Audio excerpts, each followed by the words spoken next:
Diamante Techno TV, magandang umaga. Nandito tayo ngayon sa Lian, Batangas under the mayorship ni Mayor Peje, kumpare ko, inaanak niya sa kasal si Bes Galbi, yung pamangkin ko.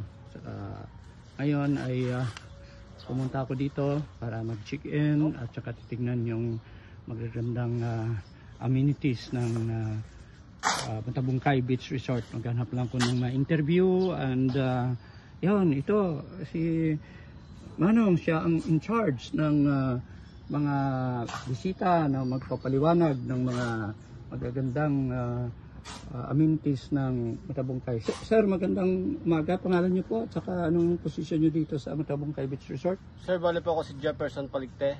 Bali first aid officer po ako, sir, dito. And security guard. Okay. Ano bang mga magagandang maranasan dito ng mga nag-check-in? No? Kasi medyo, alam mo, world class to ng na beach resort. Kaya yung mga foreign visitors ko galing sa ibang bansa na pumupunta dito ay i-recommend ko itong Matabungkay Beach Resort. Sir, bali ma-recommend ko lang dito. Dito pwede kang, dito talaga napaka relaxing. Kung saan siya tinatawag peaceful ba, sir? Peaceful. Tsaka dito lang, sir, napakaluwag ng aming mga area namin. At ang tanawin naman namin dito, sir, pag nandito sa beach, nasa beachside ka, matatanaw mo dito, sir, yung Lubang Island. Yung Lubang Island. Lubang Island, sir, dito. Okay. Tapos yung Fortune Island. Hindi masyado malabo ngayon, sir, pero dito pagka maganda yung aming yung cloudy ka, sir, ngayon, sir, eh. Kaya makikita niyo yung sinatawag na Fortune Island. Okay. Anong sinasakyan dyan? Bangka? Bangka, sir. Okay. Mga bangka. Yan, sir, mga bangka naman natin nandoon. Mga pagpunta ka sa Fortune Island, magkano yung ano? Sir, bali sa ngayon, hindi ko masabi, sir, kung magkano yung fixed price ng papuntang Fortune Island, pamula rito sa Matabungkay hanggang Fortune Island, eh.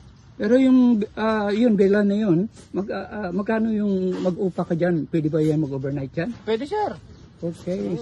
Pagka mag-upa ka, sir, magtatanong, sir, mag-i-inquire, punta lang sa may lobby namin. Sa may lobby. Oh. Yes, pero sir, sa pagkakala mo, ano bang mga magandang amenities nito? Swimming pool? Swimming pool, sir. Mga water activities namin. Ayan. Kompleto kami, sir, sa water activities. Kompleto, no? So, sige.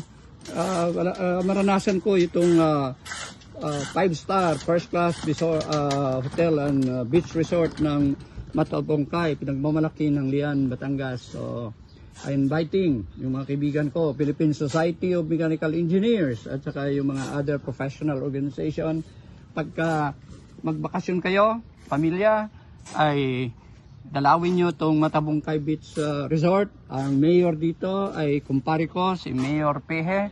And yon, may beach resort tayo doon sa San Isidro Beach, malapit lang sa munisipyo, kapitbahay lang natin si Mayor. So, mag-i-enjoy ako, mag-chicken muna ako. Magandang umaga, please subscribe, Diamante Techno TV. And yon, marami tayong matutunan sa travel, tourism, technology, and business. So, dito na lang. Maraming salamat, Manong. Magandang umaga, Diamante Techno TV.